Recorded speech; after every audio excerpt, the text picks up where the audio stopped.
Rob.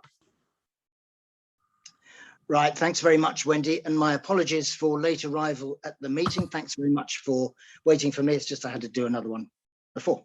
Now, comrades, neoliberalism is the name given to the economic philosophy that's come to dominate government thinking, at least in the Anglo-American world over the last 40 years or so, and which has increasingly come to dominate thinking beyond that across all or almost all the major economies and the governments of those economies.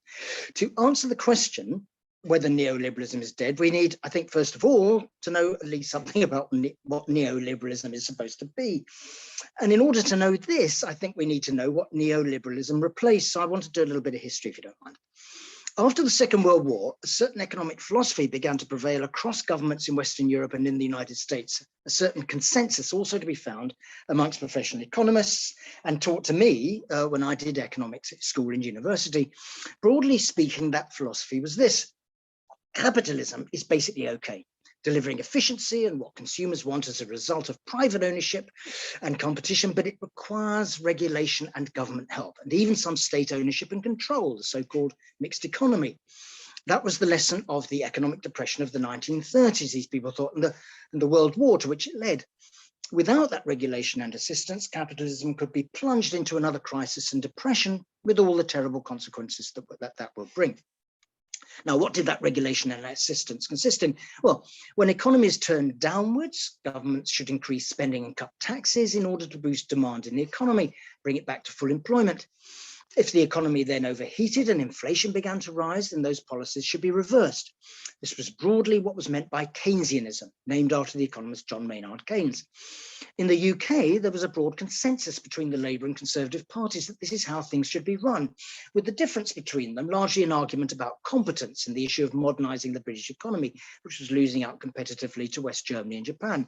That consensus was known as Butskillism, named after the moderate Tory Chancellor Rab Butler and the moderate leader of the Labour Party, Hugh Gaitskell. But that consensus went a bit further than just economic regulation. There was a belief that the state should take on or greatly expand a number of responsibilities, for example, in health and education, research and development, infrastructure, transport, and so forth, and an industrial strategy to boost investment, particularly in deprived parts of the country. And of course, there was a huge expansion in arms spending by the government, of course, as a result of the Cold War with Soviet communism. Now, all of this seemed to be going pretty well for the 25 years or so of the so-called long boom between 1945 and 1970. Western economies grew without being plunged into the crises of the 1930s, and people got better off. I don't think this was because of the Keynesian policies as such, but in considerable part because of that massive increase in peacetime arms spending. But that discussion is for another meeting. The success of post-war capitalism, buoyed up by sustained relatively high rates of profit, which encouraged investment and produced full employment, certainly seemed to vindicate that Keynesian philosophy. However, things began to go awry in the late 60s and early 1970s. Economies slowed, government spending as a proportion of the economy rose, but instead of this stimulating a new round of growth, we got inflation instead. The 1970s in particular were the period of so-called stagflation, low or even negative growth, but high inflation rising to 20% per annum or more at certain points. That stagflation was, I would argue, itself the product of falling rates of profit and investment. But this just simply wasn't supposed to happen according to the old consensus. Now, this began to put the wind in the sails of economic ideas which had previously been shunted to the margins. Inflation, it was claimed, was the product of elected politicians making grandiose promises to voters to buy their votes, but which could not be afforded. Inflation was because central banks, under the control or influence of these politicians, expanded the money supply irresponsibly. That was monetarism. The growth of government spending was in turn crowding out the wealth producers, defined, of course, as private capital. Apparently, the state never produces any wealth. The key to restoring the health of capitalism was to reduce government spending, make central banks independent of the politicians, and charged with controlling the money supply in order to limit inflation, which it was claimed, as I say, was a result of excess money creation rather than anything more fundamental. And the economy needed to be freed up so that money could pursue the most profitable opportunities, not only within the nation state, but globally. That was the justification, for example, for the abolition of exchange controls and the explosion in global financial markets, which now began to far exceed the growth in international trade, whose expansion had itself been a feature of post-war capitalism, as was the rise of the multinationals with production facilities across national borders with increasingly long supply lines, about which you will have heard more recently. This was, in essence, neoliberalism. It replaced the old Keynesian consensus, becoming the new so-called Washington consensus. The first neoliberal experiment, in fact, took place in Chile in the early 1970s after the murderous Pinochet coup. Any idea that neoliberalism implied the reduction in the authoritarian power of the state was, of course, nonsense. If you're going to inflict severe hardship on people in the name of freeing up capitalism, then it's as well you have a powerful police and even military in order to suppress the inevitable resistance. After Pinochet, it was then Thatcher in Britain and Reagan in the United States who led the neoliberal charge in the West. And there were huge conflicts in the 1980s to push it through. Accompanying the specifically economic changes went the idea that the labour market should be freed up. And this meant weakening, if not completely destroying, trade union power.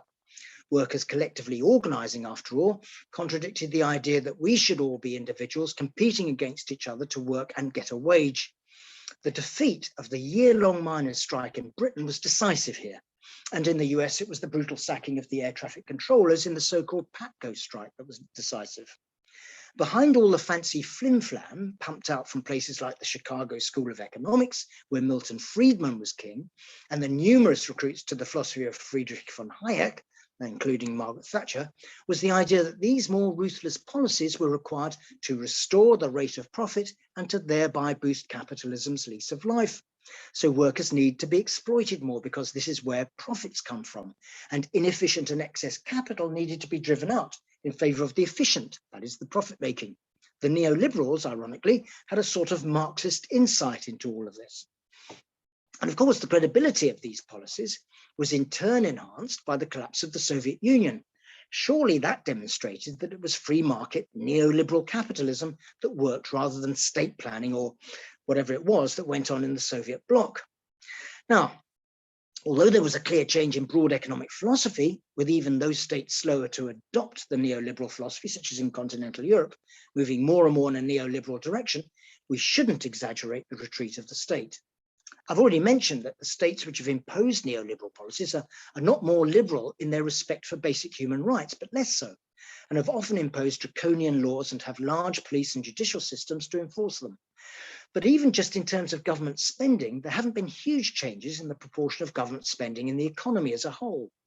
The change has rather been on what and how that spending is conducted. So more and more of it is directed to private contractors. And there's also been a retreat around the idea of industrial strategies seeking to promote development of industry in strategic areas and in deprived parts of the country. Civil servants, it was claimed, are not very good at picking winners, to quote. But more significantly, despite the collapse of the Soviet Union and the apparent vindication of Western free market capitalism, capitalism has not resolved its internal problems at all under neoliberalism. In fact, they've got worse under the neoliberal consensus. So in 2016, in one of the more honest papers published by the International Monetary Fund, which has been at the forefront of pushing through neoliberalism on less developed economies and weaker economies, this paper was called, "Has Neoliberalism Been Oversold?" The economic researchers concerned identified several key problems. The first was the repeated financial crises that had occurred under neoliberalism. There was the crisis of the Asian tigers in the late 1990s, the bursting of the dot-com bubble in 2001, and most serious of all, the Lehman Brothers triggered financial crisis of 2008, which almost brought about a catastrophic collapse of the international financial system. These crises were then followed by severe consequences for the real economy. For example, after the 2008 crisis, the extended period of economic austerity, which of course meant austerity for very many workers, with cuts to the welfare state, wage repression, increasingly precarious jobs, and so forth. Financial crisis and austerity for the many were, on the other hand, accompanied by rising inequality, with the very wealthy becoming even wealthier with the easy money policies which followed the 2008 crisis. Those policies, pumping money into the economy, which is what central banks did, led to asset price inflation, the one form of inflation which the rich love because they own the assets. And these economic consequences were not just a matter of dysfunctional economics and a de facto refutation of the theories on which neoliberalism was built. They had real political consequences. The ones those researchers and others in the Western political establishment were particularly concerned about was the rise of populism, whether from the right or the left, which threatened to destabilize the arrangements which enabled the biggest companies to make the maximum profits. And underlying all of these concerns, whether articulated in these terms or not, was the fact that neoliberalism had not raised the rate of profit in the real economy to the levels where conditions were ripe for another long boom. So, to give you another example, we have the leading commodities research analyst at Goldman Sachs, one of the huge US money traders which has benefited more than any from neoliberalism, complaining in a Financial Times article a few days ago that the problems with supply lines is not merely the knock-on effect of pandemic dislocation, but the result of years of underinvestment in the old economy, the economy that actually made things. And that underinvestment, he opined, was because of the low rates of return in these key areas. Again, another Marxist, but he doesn't really know it. Now, prior to the great shutdown in March 2020, because of the pandemic, Western economies had begun to slow down significantly after years of austerity and despite vast amounts of money being pumped into the economy, as I mentioned, ever since 2008. With the shutdown, central banks pumped even more money in, but that was now accompanied by a big growth in government spending whilst tax revenues fell, inevitably producing a surge in government debt. On the one hand, this is a different response to the 2008 crisis, which saw governments trying to cut spending and reduce their debt. But it's a different crisis, and without that government spending, the economic collapse would have been far worse. And as it was, the British economy contracted by a larger percentage than at any time in 300 years. On the other hand, large amounts of government spending was fed straight into the coffers of the private sector, most notably the test and trace system, which absorbed a whopping £37 billion and still didn't work. But there are many other examples where corruption indeed was not far below the surface, as we're seeing now with all the corruption scandals that are going on. And this kind of use of government money is standard neoliberalism. The private sector can better meet government requirements, the argument went. Indeed, so run down was government provision in some areas that there's little alternative than to go to the private sector. But the real test, I suppose, about whether neoliberalism is dead or not is what happens now. This is where there's some indication that at least the US government under Biden is departing significantly from the old neoliberal orthodoxy. The spending program worth trillions of dollars proposed by Biden would see very significantly increased government spending on infrastructure projects, for example, and money being fed into research and development, as well as attempts to raise spending in areas of education and health. When this was first announced in June, the New York Times said that if the plans were implemented in full, they would push federal spending to the highest sustained levels since the Second World War. And that is definitely not in the neoliberal playbook. Now, those plans have since been cut back by conservative Democrats in the Senate, but the plans nonetheless reflect a change of philosophy from the old Washington neoliberal consensus. The state is going to play a bigger role in the economy in a variety of different ways. Now, there are two drivers for this as far as I can see. The first is the concern about the unhappiness of so many Americans on lower incomes with their lot. The election of Trump was a shock for the Democrats and the moderate Republicans, if there are any of those left.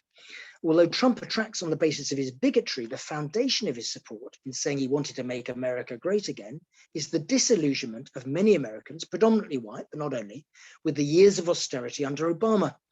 Biden believes that unless he delivers a better economic deal for at least some of those middle class, but they're really working class Americans, then Trump or his like will be back. And this is not just a domestic agenda either. To help pay for the increased spending, there is some suggestion that taxes might rise modestly on the rich and on business. And to this end, Biden has been promoting a minimum tax level across countries in the US orbit on multinationals to try to plug the loopholes that globalization has provided to multinationals to minimize their tax bills by parking their profits in tax havens. The second, however, and very important driver is the pivot towards China. In 2001, the US supported China's entry into the World Trade Organization, even though technically China didn't meet all the criteria. Clinton and then Bush were of the view that China was a cheap platform to supply US multinationals and consumers based on a compliant, low-paid, but reasonably well-educated workforce. But by 2015, Obama and his advisors came to the conclusion that such had been the extraordinary growth of the Chinese economy that it now posed a competitive threat to the United States. Maybe the 21st century was going to be China's rather than America's century. Now, the lesson from China was quite specific. The state there played a far bigger role in the direction of the economy than in the West. And by combining that with an orientation towards the world market, they'd achieved a level of growth over a sustained period of time unprecedented in the history of world capitalism. So the US needed to emulate that, at least to some degree, and not just play the role of picking up the pieces when things went awry, as it had repeatedly had to do through the neoliberal years. So that same New York Times article talked of a $6 trillion budget, now in fact much reduced, to improve US competitiveness. This is a key element of what's going on. Now, there's an irony here, of course. It now emerges from the Evergrande debacle, the effective bankruptcy of China's second biggest property conglomerate with debts of $300 billion, that Chinese economic growth has been powered in recent years by an extraordinary property bubble. In other words, it seems China has been buoyed along recently by the kind of bubble which has been a repeating experience of the decades of neoliberalism in the West. Whether the fallout of the bursting of that property bubble can be contained and overcome is a moot point. But Xi seems to have not dissimilar motivations to Biden in promoting the idea of common prosperity, to try to appease a population increasingly disillusioned with the growing inequalities, which have made China perhaps the most unequal country in the world. Now, I'm not sure if it's helpful to say that neoliberalism is dead exactly. It was never implemented in the pristine form its arch enthusiasts wanted, and anyway, one shouldn't exaggerate the extent to which it was one coherent set of ideas. But there has been a change of philosophy in Washington. But despite that, much proposed government spending has been cut back by the resistance of conservatives. Here in the UK, Sunak presented his budget as another high spending break with the past. Santa Sunak. But there's a lot of smoke and mirrors here. With rising inflation and higher taxes, many, perhaps most working class households will be suffering very significant real terms cuts in income by the middle of next year. What we can say, I think, is neoliberalism, broadly understood, is increasingly discredited within the establishments in many countries, and particularly in the United States. Now, what's the importance of that? Well, there are two comments I want to make as I move towards a conclusion, just to reassure the chair that I'm not going to go on forever. Firstly, it's apparent that the powers that be are increasingly uncertain and divided about which direction to take. You see it over the issues of what is called quantitative easing and inflation.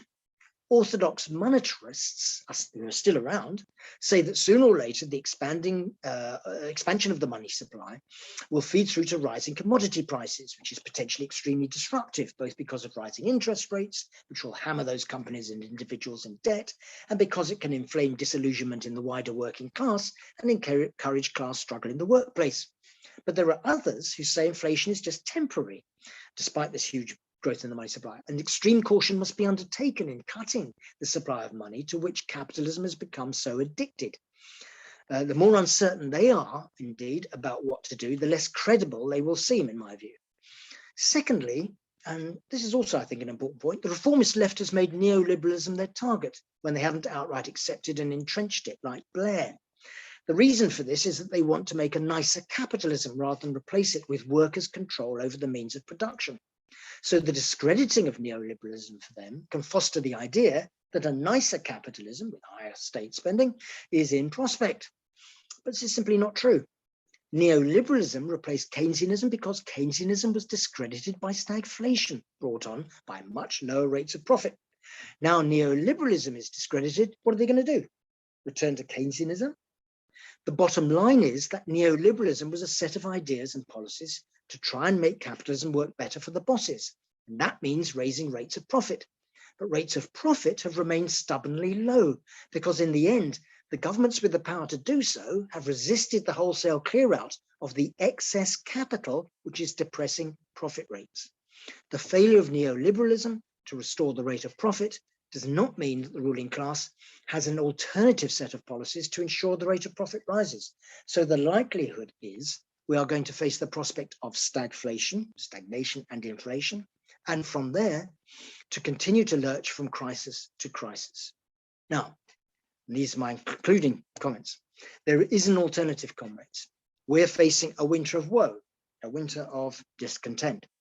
Tax rises, energy bill rises, £20 off universal credit, real wage cuts across the public sector, fire and rehire, unemployment, empty shelves in the supermarkets with a clueless government and a hopeless and hapless opposition, not to mention the continuing threat of COVID and the growing disruption caused by climate change.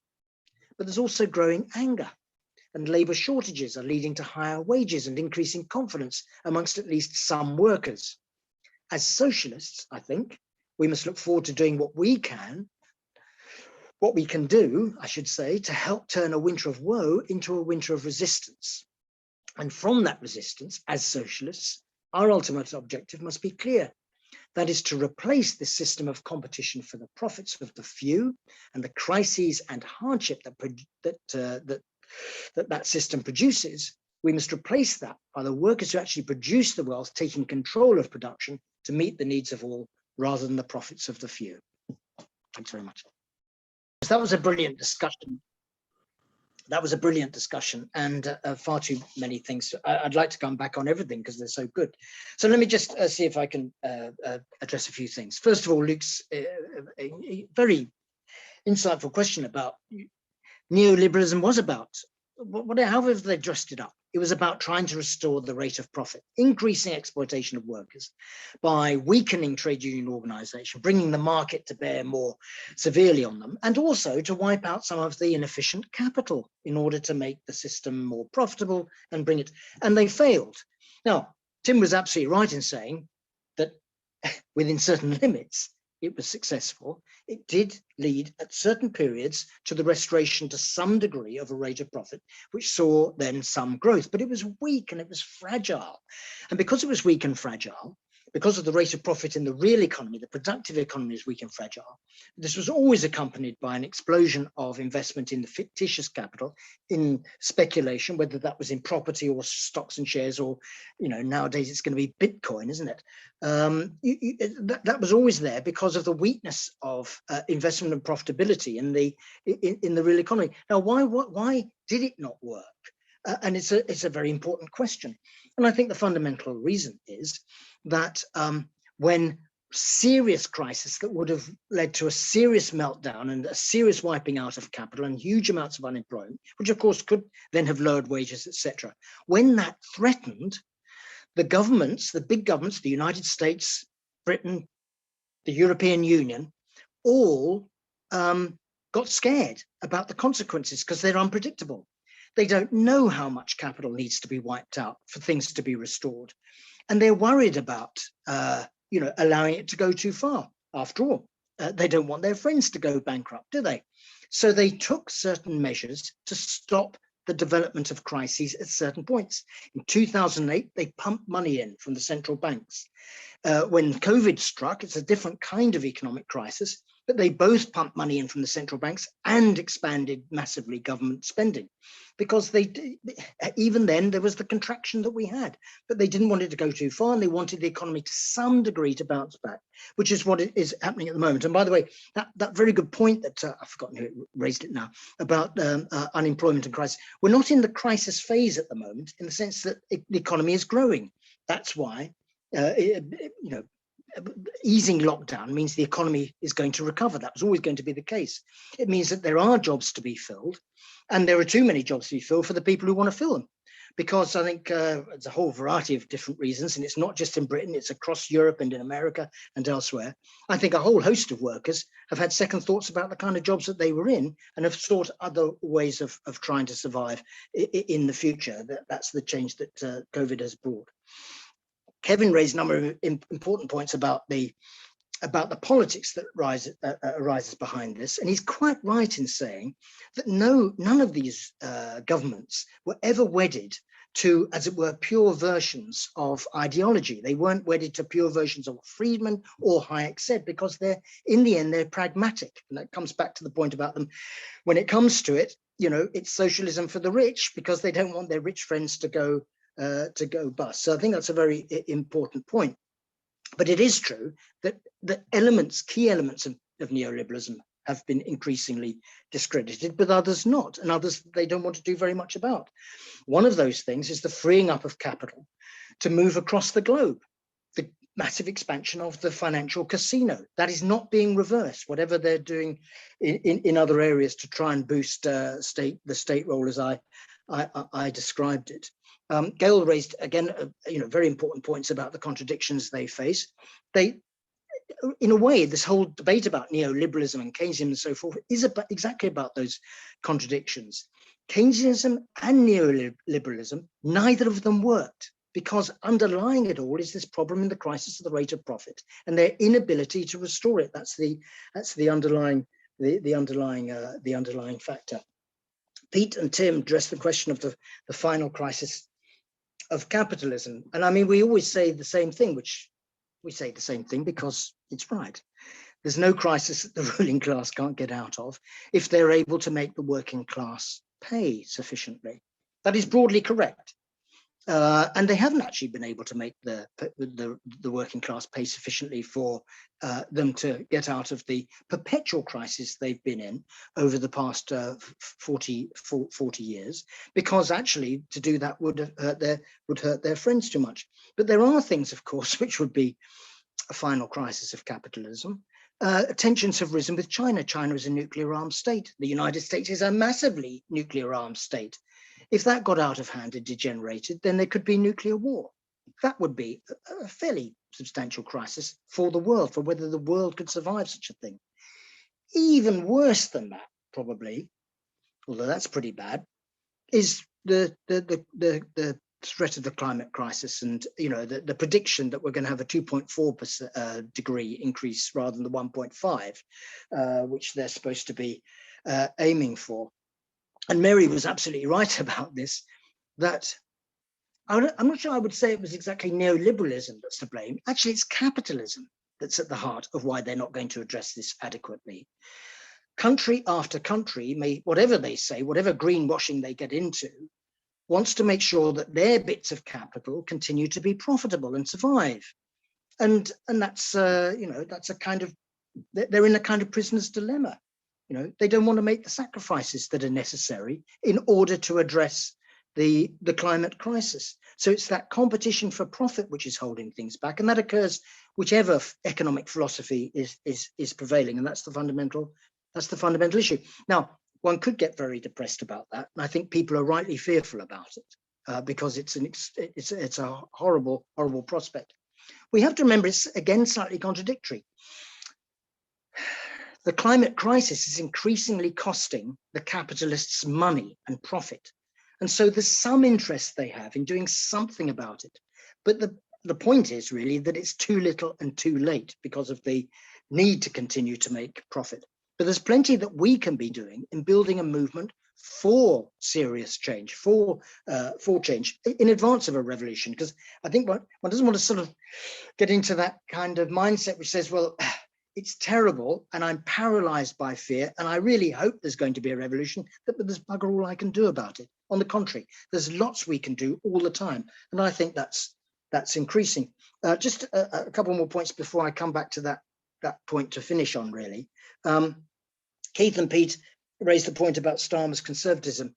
It beggars belief, doesn't it, that Starmer's Labour Party has time and again been wrong-footed by the Conservatives as they spend more and even say they're going to tax more at the higher levels, as well as the lower levels, of course, in order to pay for some of the debt that they're incurring.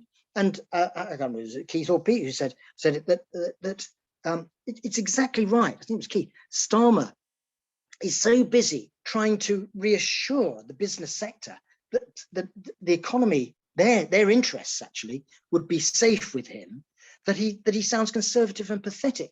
They are now picking up on the corruption. And Caroline raised a very good point about the corruption. Of course, all capitalist governments, whether they are neoliberal or anything else, have large elements of corruption built into them.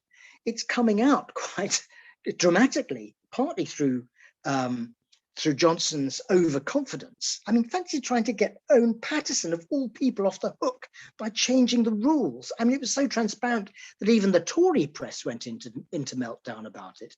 And I think these sleaze things, it's very important that I think this is mud that's going to stick. It's going to discredit him. It's very unfortunate that we have a Labour Party which may go up in the polls, not because people like them, but simply because the Tories are going down. But I think that corruption thing, it's intrinsic. It's slightly different from the bubble phenomenon, which is something that's structurally built into having large amounts of money sloshing around in the international markets and not finding a home in the productive economy to expand production with, but instead going into chasing prices up. And that's how they make their profits, by chasing those prices up and finding a bigger fool to take the shares or the property off them before the thing goes, before the bubble pops. But extraordinary that we're seeing this very evidently happening in China now, which is supposed to have so much state control and be something qualitatively different, according to some people. Now, finally, I just want to finish by saying about Catherine's point about workers' confidence and the points that Wendy was raising. I think, and this is evident, I mean, Wendy and I are both in Unite, we're seeing more and more disputes, but not just more and more disputes that are winning. This is fantastic. I think that it's not universal, unfortunately. I think there are whole swathes of workers who don't yet have the confidence, for example, in the NHS and teachers, but in a whole number of sectors, workers are gaining confidence to say, I'm going to down tools, and either downing tools and getting the pay rise, or just getting the pay rise because they're threatening to down the tools. Fantastic. That's a fantastic shift in what's going on, I believe. Wendy raised the thing that, do they want, is fascism somehow a prospect? Some point in the future, it's not where they're at the moment by any means. In fact, the major establishments are concerned to marginalize the far right in the form of Trump and the kind of proto-fascist elements. They feel that there's a better way of doing it. But it's always a potential for them to resort to really dramatic methods if things go. But the important thing is that for all the years of neoliberalism, for all the austerity, for all the rest of it, working class organization has not been smashed. It's still there, and it's now gaining in confidence, and that's fantastic. That's something to be optimistic about in the face of the things that we face. And our job, comrades, as socialists, is both to do everything that we can, wherever we can, to strengthen that confidence, to make people who are fearful but also angry, to make them feel empowered, but also to build our own organization so there are more people arguing that and more people having an effect on the class struggle in the future, which is going to get more intense, comrades, and which we have to win. Thank you very much.